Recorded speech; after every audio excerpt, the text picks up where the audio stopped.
Amém? Shalom, amados do Senhor. Que a graça e a paz sejam conosco nessa noite. Amém? Para mim é um motivo de muita alegria poder estar com os irmãos mais uma vez. Desta feita, mais feliz ainda por estar me acompanhando o irmão Gabriel, jovem este que o Senhor me deu o prazer de ganhar para Jesus segunda-feira no Evangelismo da Praça. Então, que os irmãos orem pelo irmão Gabriel, orem pela minha vida, orem por Paulo dos Ferros, amados, orem por Paulo dos Ferros, pois Paulo dos Ferros precisa de nossas orações. A juventude pauferrense precisa de nossas orações. Amém? Eu gostaria que os irmãos ficassem de pé. Você pode ficar sentado, Gabriel, para não cansar você. Mas eu queria que os irmãos ficassem de pé.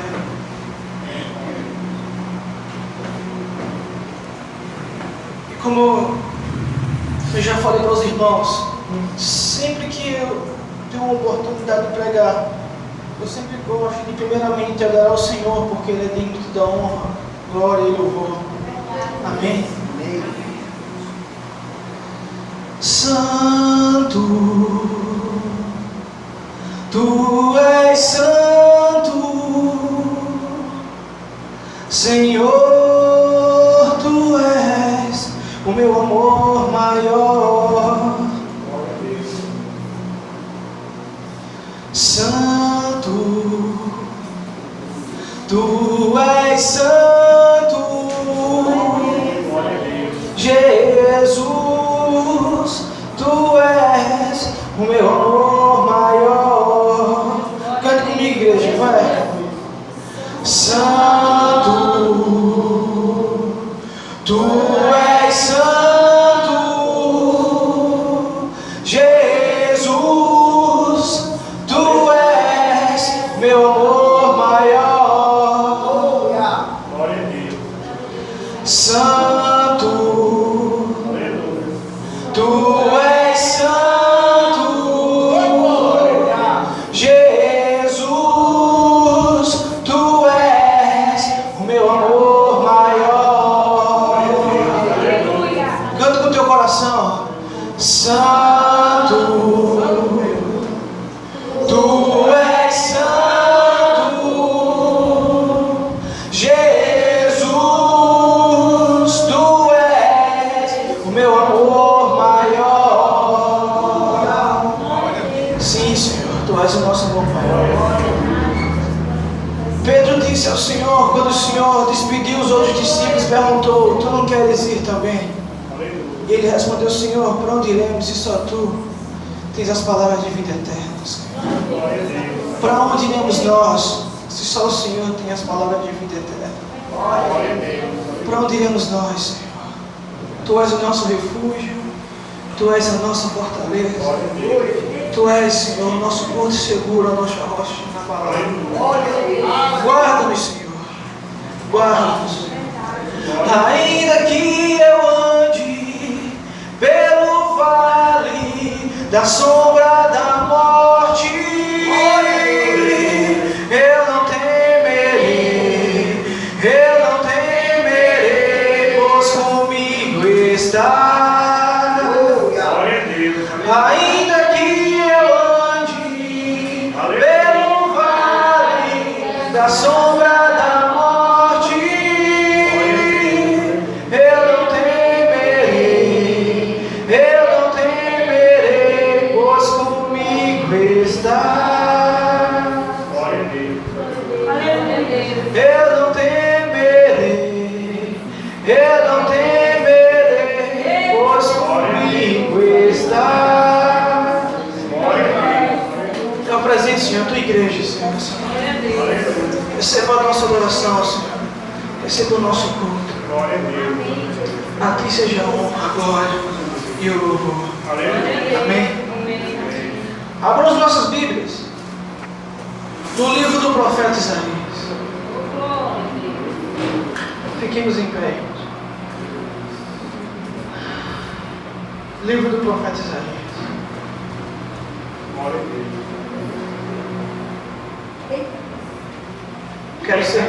Quero externar a gratidão a Deus pela vida do irmão Lucas, que me fez conhecer essa família maravilhosa, que é a Igreja Pentecostal Vida e Paz com Deus, que me fez conhecer dois homens maravilhosos, é o pastor João, não é isso?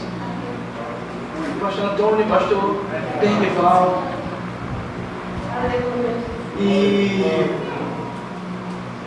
eu posso dizer sem falsidade nenhuma, toda vez que o pastor Dernival dá um sorriso, eu vejo o brilho de Jesus na vida dele. Porque um cristão verdadeiro, ele mostra na sua vida diária que ele é cheio do Espírito Santo. E a paz que esse homem exala é de trazer paz ao nosso coração. Isso é um fruto do Espírito Santo. Se você, irmão, se a tua presença não consegue trazer paz ao teu irmão, é melhor você se converter. Porque se tua presença não traz paz ao teu irmão, alguma coisa está errada.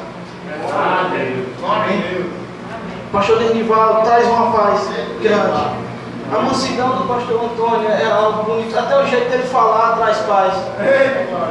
Que o Senhor ajude esses homens a tocar essa obra em pó dos ferros. Amém? Isaías capítulo 6, a partir do verso 1, diz assim: no ano que morreu o rei Uzias, eu vi o Senhor assentado num alto e sublime trono, e o seu manto enchia o templo, e os serafins estavam acima dele, e cada um tinha 6 asas, com 2 cobriu os seus rostos, com 2 cobriu os seus pés, e com 2 voavam, e clamavam uns aos outros, dizendo: Santo, Santo, Santo é o Senhor dos exércitos, e toda a terra está cheia da sua glória. E os umbrais das portas se moveram com a voz do que clamava, e a casa se encheu de fumaça. Então disse eu: ai de mim que vou perecendo, porque sou homem de lábios impuros e habito no meio de um povo de impuros lábios, e os meus olhos viram o Rei, o Senhor dos exércitos. Mas um dos serafins voou para mim, trazendo na mão a brasa viva que tirara do altar com a tenaz, e com ela tocou minha boca e disse: isto tocou os teus lábios, e tua iniquidade foi tirada e purificado o teu pecado. Depois disso ouvi o Senhor que dizia: a quem enviarei, e quem há de ir por nós? Então disse eu: eis-me aqui, envia-me a mim. Amém? Pode sentar, irmãos. Esse texto, amados, é um texto muito conhecido, mas que precisa cada vez mais ser esclarecido ao nosso coração por meio do Espírito Santo do Senhor. Amém? O Espírito Santo do Senhor é o professor do ministro do Evangelho. E eu quero colocar como base da mensagem para os irmãos é que o profeta Isaías foi um homem que viveu nos dias do rei Uzias. Rei Uzias era da linhagem de Davi e reinava em Judá. E a Bíblia relata no livro de 2 Crônicas, capítulo 29, que o rei Uzias era um homem que fazia a vontade do Senhor em tudo que ele colocava a mão. Tudo que ele fazia, ele prosperava. A Bíblia fala que enquanto Uzias buscava a Deus, Deus o fazia prosperar. A Bíblia relata que ele tinha um exército muito grande de homens que eram mestres em guerra, eles eram bons de tiro, eles lutavam com espadas, eles eram destros, eram homens maravilhosos na arte da guerra. A Bíblia também relata que ele foi um homem que cavou vários poços, porque tinha vários bois, conseguiu fazer grandes prédios arquitetônicos que a engenharia da época não era possível realizar, mas com a sabedoria que Deus o deu, ele conseguiu realizar essas coisas. Mas existiu um porém na vida do rei Uzias. A Bíblia fala que um dia ele se fortaleceu e se achou fortalecido. E um dia o rei Uzias afrontou o próprio Deus. Sabe quando Deus nos exalta e achamos que somos super-homens e queremos fazer aquilo que Deus não nos separou para fazer? Foi o que o rei Uzias fez. O rei Uzias um dia quis oferecer um sacrifício no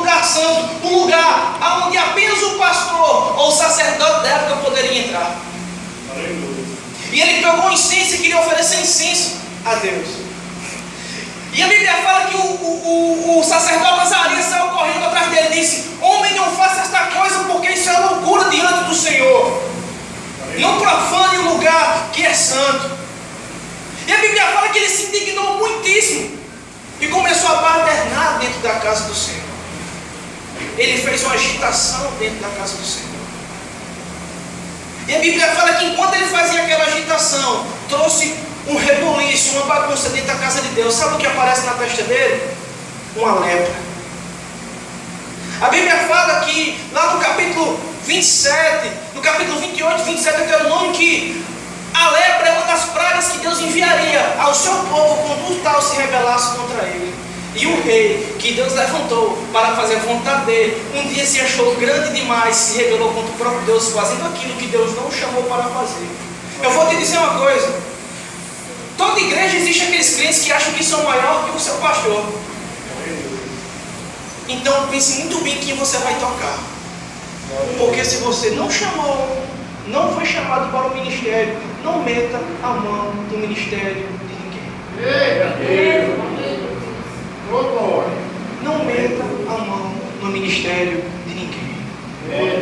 O seu pastor pode ter defeitos, pode ter fraquezas, pode não ter todas as qualidades que você anseia, mas quem chamou ele foi o Senhor. Então não toque no ministério que Deus deu a ele, porque o Senhor pode tocá-lo. O rei Ezequias, por achar-se grande e se encontrar fortalecido, o rei Uzias, ele tentou oferecer um sacrifício ao Senhor. E Deus não recebeu esse sacrifício, porque ele não era sacerdote. E o feriu com uma lepra. A Bíblia fala que, na medida em que os homens olharam para ele e viram que ele tinha lepra, a história relata que 80 sacerdotes arrancaram ele de dentro da casa de Deus. Já imaginou um rei ser arrancado de dentro da casa de Deus por causa que se tornou leproso, porque o próprio Deus fez isso? Sabe o que isso me dá a entender? É que o próprio Deus que levantou também pode abater e expulsar. Não é por causa que você é crente ou que tem dons que você seja imune ao juízo do Senhor, porque o mesmo Deus que deu dons é o mesmo Deus que vai cobrar se um dia você pisar na bola ou bobear na obra do Senhor. Então Deus permite que os sacerdotes expulsem ele, e o que chega a ser mais trágico é que o rei, que outrora estava rodeado de servos, outrora tinha do bom e do melhor para comer, outrora eu creio que tinha muitos amigos para conversar, perdeu seu reinado e agora morava sozinho em uma casa fora da cidade, porque tinha se tornado leproso. E ele morreu leproso. O castigo do Senhor não saiu de sobre Uzias até o dia que ele morreu. Então, amados, isso me dá a entender que ser chamado pelo Senhor para executar aquilo que Deus deu é algo muito sério que devemos fazer com muito zelo. Porque se nós falharmos em desobediência ao Senhor, Ele vai nos punir. Porque Deus é amor, mas Ele também é justiça, é fogo consumidor. E Ele vai pedir a cada um de nós contas no dia em que nos apresentarmos diante dele. Ainda que você seja salvo, um dia você vai aparecer dentro do tribunal de Cristo para mostrar as suas obras. E você tem que ter obras, porque se não tiver obras, só lamento. Só lamento.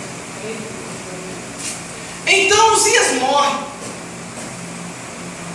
E quando Uzias morre, a Bíblia fala que Isaías tem uma visão dos céus. Eu não sei onde Isaías estava buscando a Deus. Eu não sei se em casa, eu não sei se no templo, mas a história relata que o ministério de Isaías, ele reinou, ele profetizou durante os reinados de Joatão, filho de Ezequias, de Acás, filho de Joatão, e de Ezequias, filho de Acás. Seu ministério durou 40 anos. Mas seu ministério começou no ano em que Ezequias morreu. Eu creio que no ano em que Ezequias morreu foi o tempo em que Deus se manteve em silêncio com o povo pelo fato da desobediência que havia no coração daquele povo. Eu quero dizer uma coisa, amados. Deus tem estado em silêncio em muitas igrejas pelo fato de o povo andar em desobediência. Deus não fala com rebeldes. Deus não fala com rebeldes.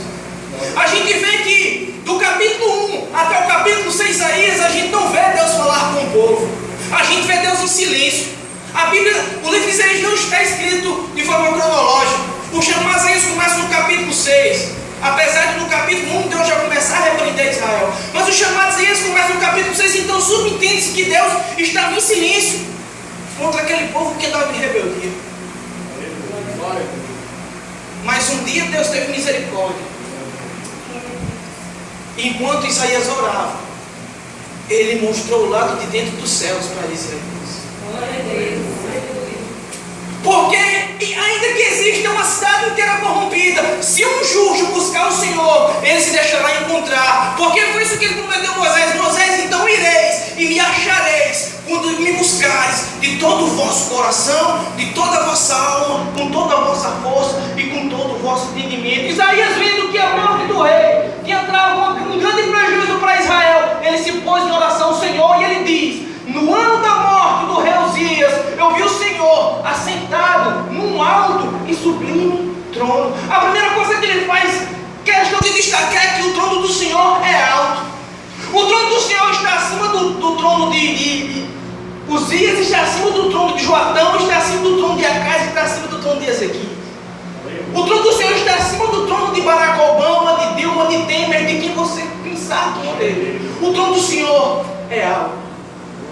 E ele diz, e sublime, porque tem um tão alto grau de perfeição que ele se maravilhou quando viu aquilo, e ele ainda vê mais: o manto do Senhor enchia o templo, a pureza do Senhor preenchia a casa dele, a santidade de Deus enchia a sua casa. E ele faz menção de uma coisa que me chama muita atenção: havia serafins que estavam acima dele, voando de um lado do outro dos céus, dizendo: Santo, Santo, Santo é o Senhor dos Exércitos, e toda a terra está cheia da sua glória. Mas existe algo que me chama mais atenção ainda nesse texto aqui: os serafins, eles tinham 6 asas, com 2 eles cobriam o rosto. Creio eu que eles escondem o rosto para preservar-se da santidade de Deus. E você pode perguntar: Pedro, os anjos não estão no céu, diante do trono? Estão.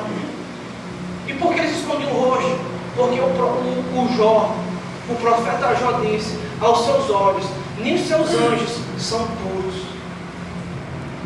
Se os santos que estão diante do trono de Deus escondem o rosto com uma reverência, então por que alguns de nós nos exaltamos demais ao vir à casa do Senhor? Eu vou te dar um exemplo de exaltação humana. Existem irmãos que, pelo fato de terem dons de visão, dons de profecia, dons de língua, eles começam a dizer: eu vou falar, hein? Deus está mandando, eu vou falar. Fazendo aquele circo para ver a igreja pegar fogo, um mero animador de plateia, usando o dom que Deus o deu, não para glorificar um umbigo, mas para criar a oportunidade de pregar em outras igrejas. Enquanto os anjos escondem o rosto com respeito ao Senhor. Existem pessoas que têm dons de profetizar, de divisões, e dizem assim: Deus tem uma palavra e eu só vou liberar se tantas pessoas deixarem uma oferta aqui para a obra dele. Peraí, a profecia não se compra, ela é dada de graça pelo próprio Deus.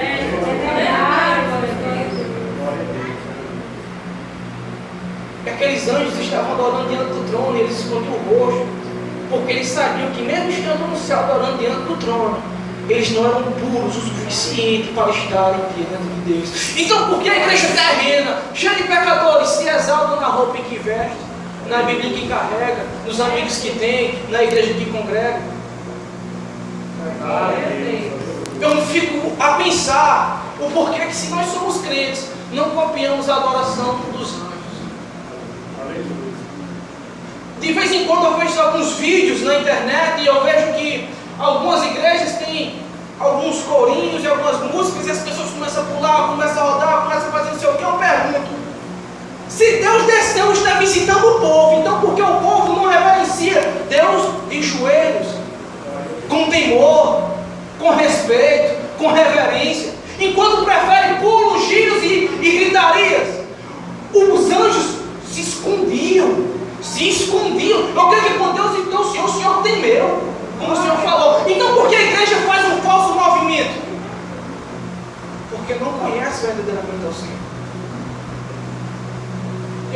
isso lá na outra igreja. Precisamos provar os Espíritos para saber se realmente vem de Deus.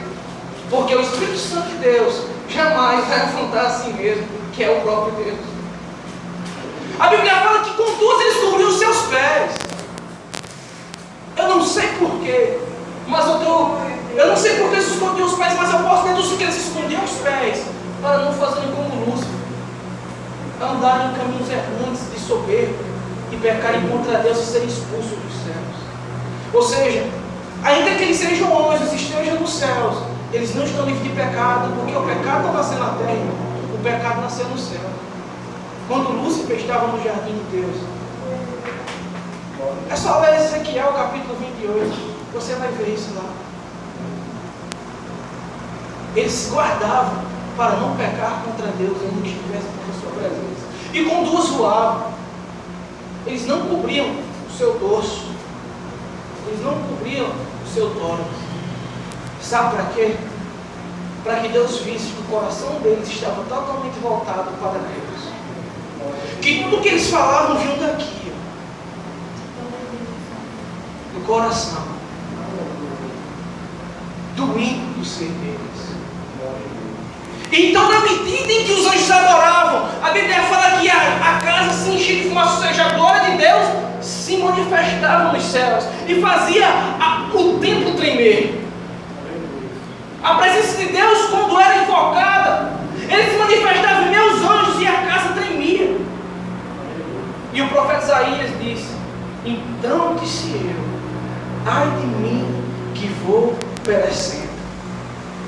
Irmãos, eu não sou bom em português não, mas eu sei o que significa a palavra perecer. Perecer significa morrer, murchar, apodrecer.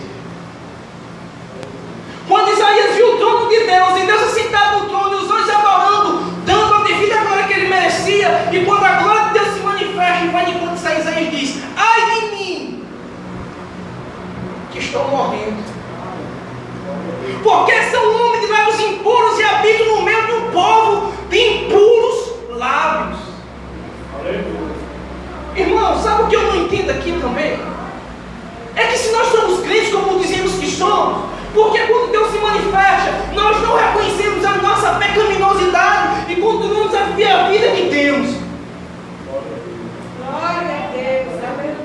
Porque se Deus se manifesta entre nós temos que sair da igreja com convicção que somos pecadores e que estamos horridos em nosso pecado. Aleluia. E como é que você tem sentido a presença de Deus? Eu falo isso com pesar. Eu falo isso com pesar porque em muitas igrejas que eu tenho ido, eu vejo, sabe o quê? Eu vejo pessoas apenas de corpo presente que simplesmente estão ali convencidas com o seu pecado e não convencidas do seu pecado. Elas se conformaram ao mundo, vestem as roupas do mundo, falam como o mundo fala, andam como o mundo anda e não influenciam o mundo com a santidade que diz ter. Isso me dói. Glória a Deus, aleluia. Porque quando se manifesta para Deus, ele diz: ai de mim que vou morrendo, ai de mim que o pecado está me matando, está me sufocando, ai de mim. Oh, glória, aleluia. Não, eu creio que nós devemos ir à igreja para sentir de Deus e não para ouvir falar dele. Oh, glória. Existem pessoas que estão vindo apenas para sentir de Deus, devemos ir para achar algo dele, uma direção para o tempo que nós vivemos. Glória a Deus, aleluia. Mas não. A igreja está preocupada em muitos membros, muitos congressos, muitas festas, muitos cantores, pregadores, morrendo em seus pecados e nem se dá conta. Glória a Deus. Ah, como eu queria que Deus nos visitasse essa noite como visitou Isaías e ele nos fizesse sentir o gosto da morte por causa do nosso pecado. Vou te contar um testemunho aqui. Mas na madrugada do ano de 2012,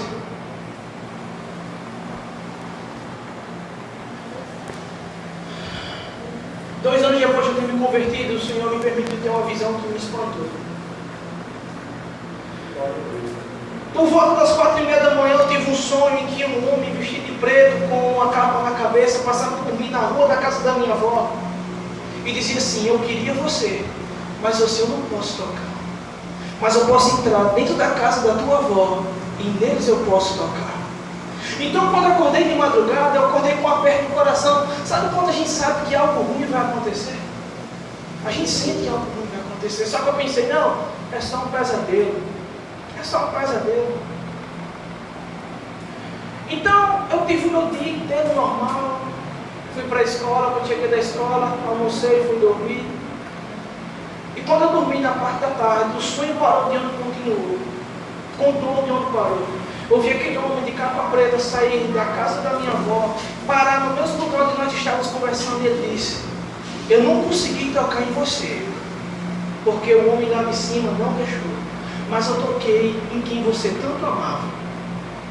Quando eu acordei de 5:30 da tarde, minha mãe estava falando, chorando no telefone. Eu disse: mãe, por que a senhora está chorando? O seu tio se matou, filho. Sabia que enquanto você dorme, os demônios pedem a tua alma?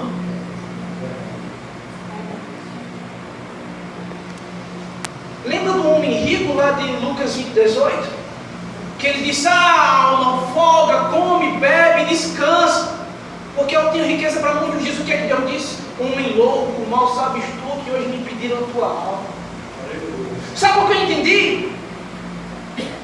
Naquela madrugada, Satanás pediu minha alma e Deus não entregou por amor. Mas eu tinha um tio que não tinha a proteção que nós temos. O sangue de Jesus não estava sobre a vida do meu tio. E ele, por causa da pressão psicológica da depressão, ele se matou enforcado. Por causa do alcoolismo. Naquele dia eu pude perceber que aquela morte era para mim. Eu me lembro como se fosse hoje, 7 de outubro de 2012. Era para ser para mim. Homem pecador, falho, imundo. Mas Deus não permitiu, ainda que tenha tirado de alguém que eu amo, mas Ele dá ao pecador a devida recompensa que ele merece. Glória a Deus. Eu não sei o que é que ela achou em mim, cara, mas Ele me guardou. Mas permitiu que o meu tio fosse tocar. Sabe o que? Por que eu estou falando isso para vocês hoje, agora? É que quando nós não temos o conhecimento acerca do que Deus é em nossas vidas, nós não passamos de meros pecadores. Paulo dos Ferros tem crescido o índice de assassinato, de roubos também, de jovens que estão nas drogas. Quantos deles não estão jurados de morte? Quantos deles estão já com sua morte encomendada? E você, irmão, que fala de missões, que fala que ama Jesus, que ama seu próximo, tem dedicado parte do seu dia, que tem 24 horas, a falar de Jesus para alguém? Eu só tenho se preocupado com o trabalho, só tenho se preocupado com os afazeres de casa, só tenho se preocupado em fazer os prazeres do esposo ou da esposa para não ficar brigado. O que você tem feito? Isaías, quando ele teve um encontro com Deus, ele disse: sai de mim que estou morrendo, o meu pecado está me matando. Então quando ele olha para dentro do céu novamente, sabe o que ele vê? Um anjo. Bendito anjo que tirara uma brasa viva do altar de Deus. O profeta Isaías, o profeta Ezequiel, quando ele viu o trono de Deus, o profeta Isaías, o profeta Daniel e o profeta Ezequiel, quando viu o trono de Deus, eles especificam como era o trono, mas só que Ezequiel ele vê algo interessante. Ezequiel vê o trono de Deus, e do trono de Deus corria água, e debaixo dessas águas existiam brasas. Só Deus para fazer esse tipo de coisa, porque como é que pode uma brasa viva ficar acesa debaixo d'água? Não pode, né? Mas aquilo eram simbologias do Espírito Santo. O fogo de Deus que purifica o homem do pecado. A água de Deus que lava o homem de suas imundícias. Então o anjo vai lá, pega uma brasa que estava no trono de Deus e vai até Isaías e diz: olha, isso está tocando os teus lábios. Você agora não vai falar mais de pecado, porque o teu pecado agora já foi perdoado, tua iniquidade foi retirada. Isso tipifica eu e você, irmãos. Antes de conhecermos a Deus, éramos pecadores. Quando tivemos encontro com Deus, o Espírito Santo nos convenceu do nosso pecado e Ele nos deu como presente o Espírito Santo. Irmão, eu fico indignado, as pessoas acham que eu não sou pentecostal, mas eu sou. Nós somos só baderneiro. Porque alguns irmãos confundem fogo do Espírito Santo com bagunça. As pessoas confundem o fogo do Espírito Santo com pulos, gritos e rodopios. O fogo do Espírito Santo não nada mais, nada menos é do que algo que queima o pecado em você e te purifica. Te purifica, tira os vícios, tira teus pecados, tira os teus maus feitos de você. Uma vez, um irmão disse que estava tomado pelo fogo e estava vendo uns negócios lá. Aí disse: o que é que tu viu? Irmão, não lembro. Eu só sei que eu senti. Eu só sei de uma coisa: só existe um tipo de pessoa que vê coisas e não lembra. Endemoniados. Endemoniados.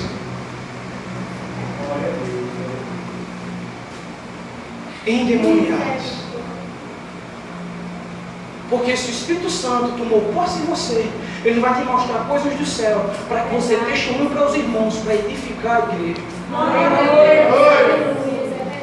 Então, quando eu vejo muitos movimentos, eu nem me espanto. Porque quando o Espírito Santo vem, Ele vem para nos convencer do nosso pecado. Você viu Isaías por lá, existe uma banda chamada 4 que diz: na tua presença dá vontade de cantar, dá vontade de pular, dá vontade de gritar. Eu procurei na Bíblia os homens que viram Deus. Isaías disse: sai de mim que vou morrendo. Daniel disse: eu caí como morto. João disse: em mim faltou voz. E desmaiei aos pés daquele que tinha o cabelo alvo como a neve, o rosto brilhante como o sol. Só existe um que não respeita a presença de Deus: demônios. Cada vez que o Espírito Santo te visitar, irmão, peça para que Ele te convença do teu pecado. Na minha casa só eu sou crente. Meus pais não são crentes. Meu pai não é crente. Minha mãe não é crente. Na minha família ninguém é crente a não ser eu. E eu fiquei me perguntando: minha mãe tem um coração tão bom, que Deus achou em mim? Era para minha mãe ter se convertido, orado por mim, ter ligado para Jesus, depois meu pai se converte. Mas só eu. Por quê? Por quê? Eu vou te dizer uma coisa: Deus, Ele chama um para depois salvar os outros no tempo dele. Mas para que isso aconteça, devemos primeiramente dar frutos de arrependimento. Frutos de arrependimento. Eu contei para os irmãos que quando eu era novo convertido, eu tinha barba grande, cabelo vermelho, falava mais palavrão do que qualquer outra coisa.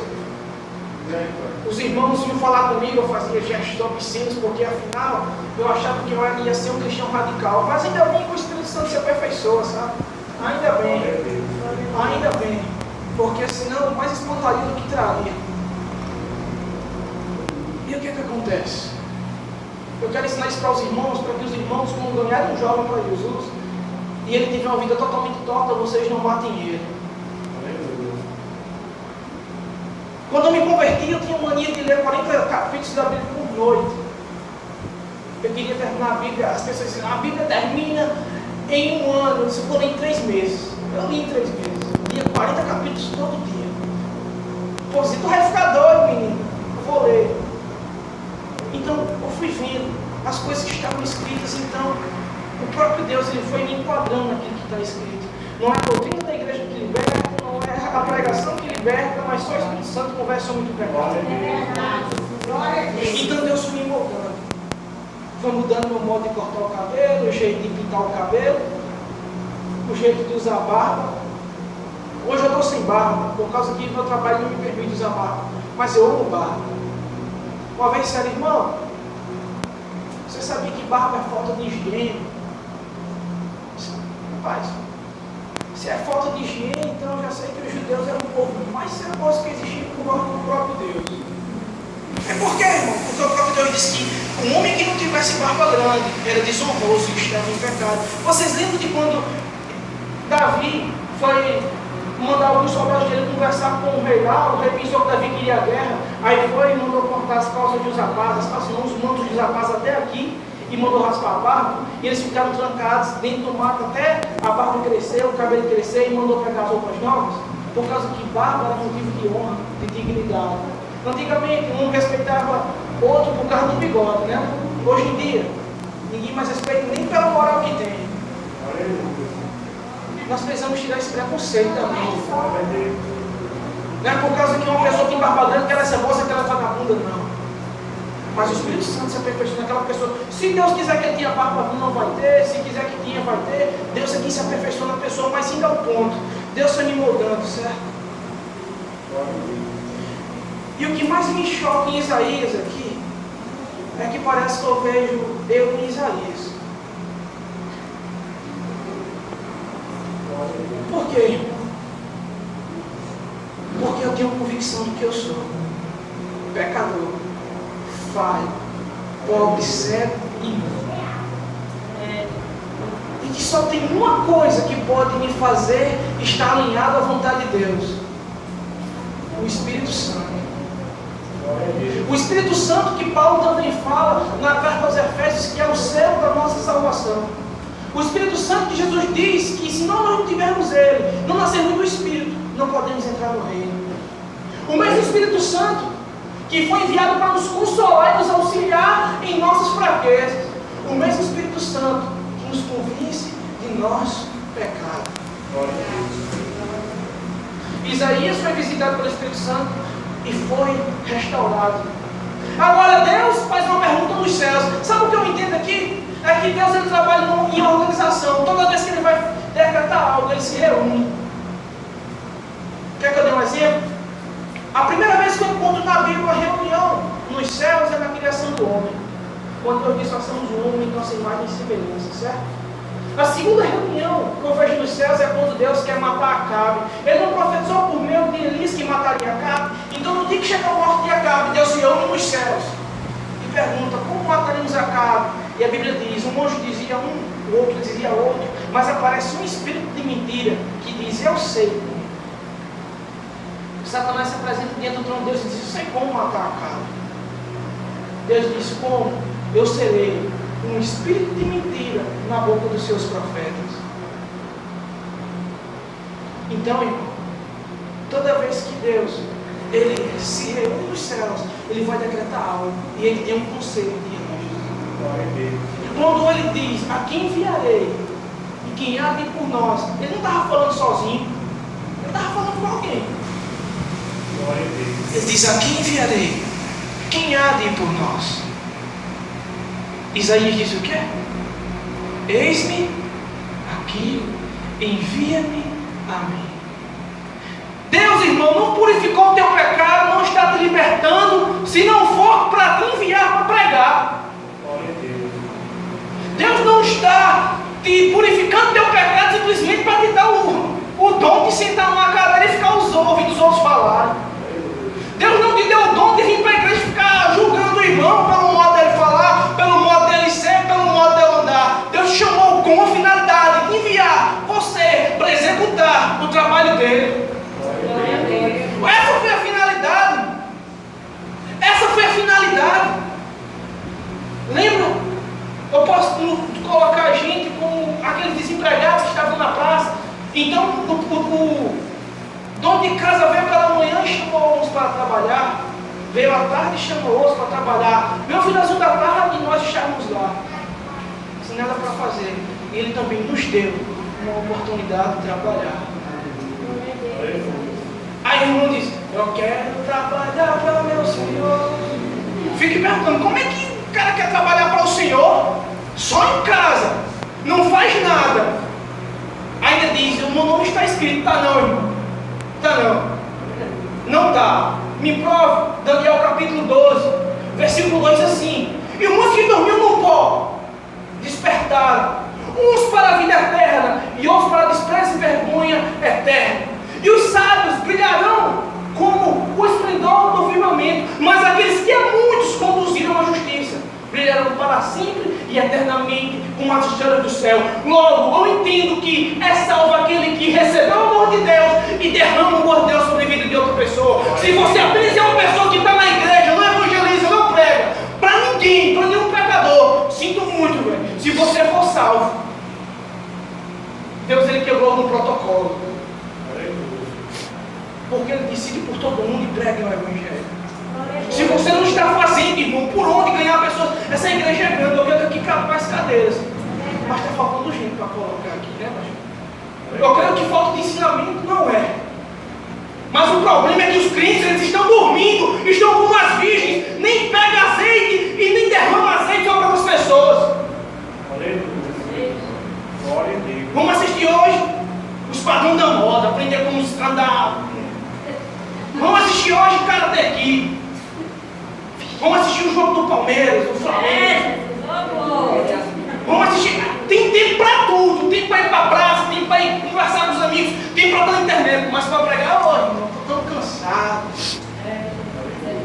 Às vezes o cansaço nos sufoca.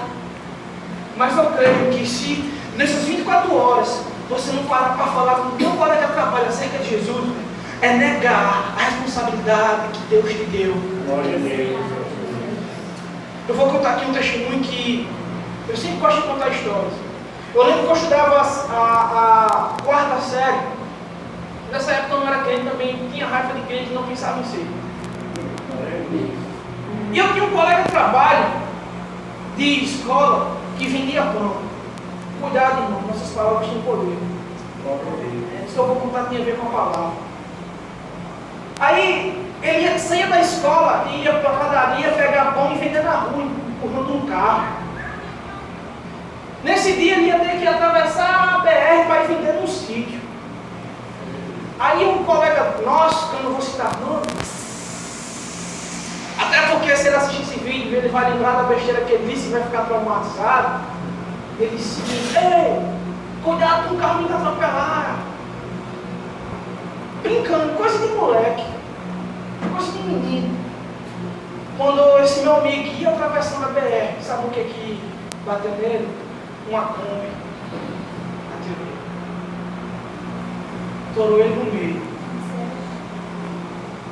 Ele saiu para trabalhar e uma palavra de maldição o alcançou, porque ele não tinha a proteção do Espírito Santo. Mas a gente acha que é só os crentes, os incrédulos que maldizem. A igreja está dividida hoje, sabe por quê? Por causa dos crentes de língua afiada. Verdade. Causando contenda entre os irmãos. E eu vou dizer um negócio. Existe uma profetisa na Bíblia chamada Miriam, que um dia colocou Arão contra Moisés. E o que aconteceu com ela? Deus diz: olha, vem cá vocês três. Você é sacerdote, você é profetisa. Mas eu tenho uma coisa para dizer para vocês. Quando eu me manifesto ao profeta, eu manifesto para ele em sonhos ou em visões. Mas para Moisés, eu me revelo face a face. Quando Deus, a Bíblia fala que quando a nuvem de Deus se retira da tenda, Miriam se tornou leprosa, branca como a neve. Essa palavra tem um endereço certo. Se você tem a mania de colocar contenda entre os irmãos, lembre-se dos provérbios bíblicos que diz: 6 coisas Deus abomina, mas a 7ª abomina mais ainda, que é aquele que traz contenda entre irmãos. Sabe por que eles não têm evangelizado? Vou citar exemplos. Tem igrejas que tem conjunto de senhora. Hoje eu quero cantar Damares sem sabor de mel. Não, hoje eu quero cantar qualquer coisa. Não, mas Damares é melhor. Não, mas essa outra qualquer coisa é melhor ainda. Então ninguém canta mais nada hoje. Tem visão dentro da igreja.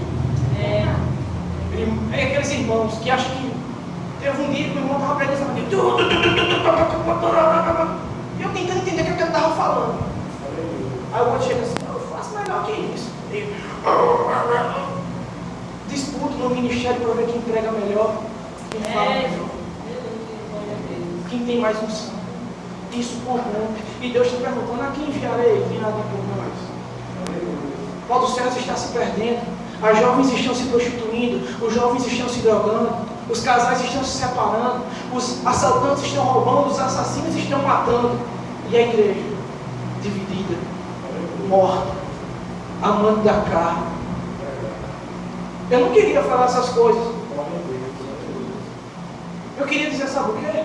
Que a igreja de Deus é perfeita, faz a vontade dele, que anda segundo a palavra. Mas não é isso que eu consigo ver. Dizemos que temos um avivamento e pergunto: o Brasil é tão avivado porque existe 60 mil homicídios por ano? O Brasil é tão avivado, então por que os bancos não querem fazer empréstimo para pastores? Porque eles fazem empréstimo e não pagam. Faz uma pesquisa no Serasa, pergunta quem mais deve lá. Igrejas. Como é que dizemos que somos crentes e damos calote nos incrédulos? Irmãos agiotas. Eu conheço um irmão de uma grande igreja com Pau dos Ferros que é agiota. Aí vai cantar na igreja: senhoras e irmãos, com a paz do Senhor, agiota. A Bíblia diz que maldito é aquele que empresta dinheiro com usura. Emprestando dinheiro para o incrédulo, cobrando juros. Como é que a igreja vai ganhar os pecadores? Essa igreja se tornou o reflexo do mundo. Glória a Deus. Então Deus ainda pergunta: a quem enviarei quem há de ir por nós? Irmãos, a minha oração hoje é que Deus desça aqui hoje, nos faça ter a convicção que Isaías teve: ai de mim que estou morrendo dos meus pecados. Glória a Deus. Ai de mim. Ai de mim. Glória a Ai Deus. de mim. A gente precisa fazer uma reforma em nós mesmos. Glória a Deus. Fazer uma autoavaliação e dizer: Deus, muda meu modo de vestir, muda meu modo de falar, porque tudo isso influencia. Tudo isso influencia. Tudo isso influencia. Quando eu vi a irmã, qual é o nosso nome? Gil. Quando eu vi a irmã Gil, eu gostaria que todas as mulheres da igreja se vestissem assim comigo. Sabe por quê? Porque evitaria olhares cobiçosos e sem respeito. Porque quando a gente entra em algumas igrejas, dá vontade de a gente tirar os olhos e colocar no bolso para não pecar dentro da casa do próprio Deus. Sabe por quê? Porque hoje o mundanismo entrou dentro da igreja de tal maneira. Eu vou te dar um exemplo. O meu pastor, ele fez uma postagem bem interessante no Facebook do ministério, que falou lá acerca de como você deve entrar no tribunal. Lá você não entra de bermuda. Lá também você não vai entrar de vestido curto nem costa grossa. Lá você não vai entrar de camisa regata. Lá você não vai entrar de qualquer maneira. Você tem que ir alinhado para poder entrar lá. Mas por que na casa de Deus os homens vêm com calça, cintura baixa, mostrando a cueca, camisa ao colar mostrando o peito trabalhado na academia? Porque as irmãs gostam de vestir vestidos que deixam os peitos abertos, costas nuas. Agora tente imaginar a pessoa que está por trás de tal pessoa tentando entrar em espírito de oração, vendo algo cobiçoso diante dos seus olhos. Dói falar isso, mas isso é que a igreja se tornou. Isso foi o que a igreja se tornou. Isaías, reconhecendo que o povo era daquele jeito, ele disse: Senhor, eu só sou assim por causa desse povo. Ele não, ele disse: eu sou pecador e moro no meio de pecadores. Está na hora da igreja reformar seu modo de se vestir e vir à igreja. Está na hora. Está na hora. Fiquemos em pé para não estender. Está na hora de reformar. Está na hora. O profeta David Warren, quando ele deu entrevista no jornal, ele falava que os irmãos do Quênia eles faziam vigílias à noite, a igreja moderna do Quênia. Aí o que acontece? Convidavam bandas e chamavam aquela vigília de discoteca cristã. O que acontecia nessa discoteca cristã? Essa discoteca cristã dava oportunidade para os jovens irem para a igreja dançar, fazer amizades, orar, cultuar. Aparentemente era algo saudável, né? Só que no outro dia, quando tudo acabava, sabe o que havia do lado de fora da igreja? Preservativos, ou seja, camisinhas. Os jovens iam para a igreja e não era horário. Era se prostituir. Fazendo com que a mídia estampasse lá. Pastor, tal igreja adulterou. Pastor fez isso, pastor fez aquilo. Como nós vimos em 2013. Pastor da igreja batista chamada jornalista na região de São Gonçalo do Amarante. Pastor, assassinou um irmão. Que igreja é essa? Temos que reformar os nossos costumes. Eu queria um dia que Deus me desse uma palavra, sabe assim, para falar acerca de amor, de alegria. Mas toda vez eu estava falando com Gabriel. Gabriel ia falar acerca do leproso. Como Jesus curou o leproso. Mas Deus me trouxe até Isaías. Eu estava conversando com ele na praça. Eu queria um dia dar uma palavra de amor. Eu queria um dia Deus dizer, Deus abençoe você, que Deus cura sua enfermidade. Mas enquanto a igreja estiver dando perdida, Ele vai dizer, arrepende-se. Arrependa-se. Lembra de onde caíste e volta para o primeiro amor. Mas Ele fala por isso, por causa do amor. A quem enviarei? E quem há de ir por nós?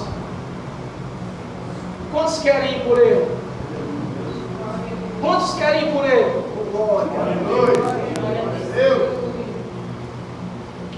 Hoje você vai orar pedindo a Deus que Ele mude algo em você que atrapalha. Que atrapalha.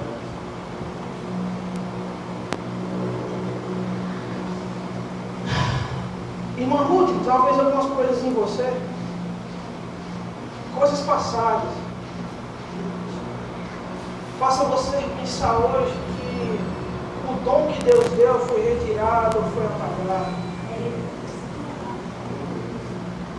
Mas Deus Ele quer que você ore a partir de hoje, pedindo não perdão pelos pecados passados, mas agora por um coração novo, pois só um coração novo vai fazer você romper de vez. A vontade é grande, os meios são muitos, mas é um coração novo. Como Davi pediu, coloque em mim um coração puro e um espírito reto. Ele vai ajudar você. Os fracassos do passado, joga no lixo. Joga no lixo. Hoje é um novo tempo. Hoje é um novo tempo. Eu não conheço ela, conheci ela há pouco tempo atrás. Então eu creio que eu tenho propriedade para falar dessa maneira. Porque o Senhor conhece todas as coisas. Como os pastores aqui, certamente passam dificuldades na obra para pregar o Evangelho, poucos irmãos querendo ajudar. Eu vou dizer uma coisa, pastor Antônio, pastor Benival. Deus ele não precisou enviar os 500 discípulos que Jesus tinha. Ele tinha 70. E foram esses 70 diretos, que foram de 2 em 2. Se você convidar alguém e eles não quiserem ir, vá vocês dois. Sabe por quê? Porque a obra do Senhor, ela é feita individualmente. Quem está relaxando, sabe qual foi a palavra que Deus deixou para Timóteo? Maldito é aquele que faz a palavra do Senhor relaxadamente. Doe sua vida. Porque Jesus deu um coroa. Então preserve para que ninguém roube. Amém? Sejamos exemplos. Sejamos exemplos. Senhor Deus e Pai, tem misericórdia de nós. Sonda o nosso coração e vê o que há em nós. Sonda o nosso coração e vê o que há em nós. Aleluia, Deus. Ajuda-nos, Deus, a sermos perfeitos, como perfeito Tu és. Ajuda a Tua igreja, Senhor, a se restabelecer nos padrões que precisamos estar nesse tempo tão crítico que nós vivemos. Desperta, Senhor, no coração dos irmãos a necessidade de visitar os hospitais, de visitar os presídios, de ir, Senhor, às praças, de ir, Senhor, nas casas dos seus vizinhos falar do Teu amor. Ajuda, Deus. conforta o coração daqueles que estão fracos e fortalece. Muitas vezes o pecado cometido que dá a sensação que nada mais vai ter jeito. Ajuda-nos, Jesus. Ajuda-nos. Satanás nesse tempo tem derrubado a muitos. Mas uma palavra diz, Senhor, lá em Daniel capítulo 11, que muitos cairão. Mas cairão para serem fortalecidos. Então, permita, Senhor, aqueles que caíram, que se levantam, sejam fortalecidos pelo Senhor, sejam embranquecidos, Senhor, e se tornem alvos como a neve. Que o seu testemunho, Senhor, seja de justiça e de retidão. Abençoa, Senhor, o trabalho de cada um dos irmãos, visitando a sua família, visitando, Senhor, as suas finanças, visitando, Senhor, o casamento, o noivado daqueles que estão enlaçados. Faz, Senhor, o teu reino avançar.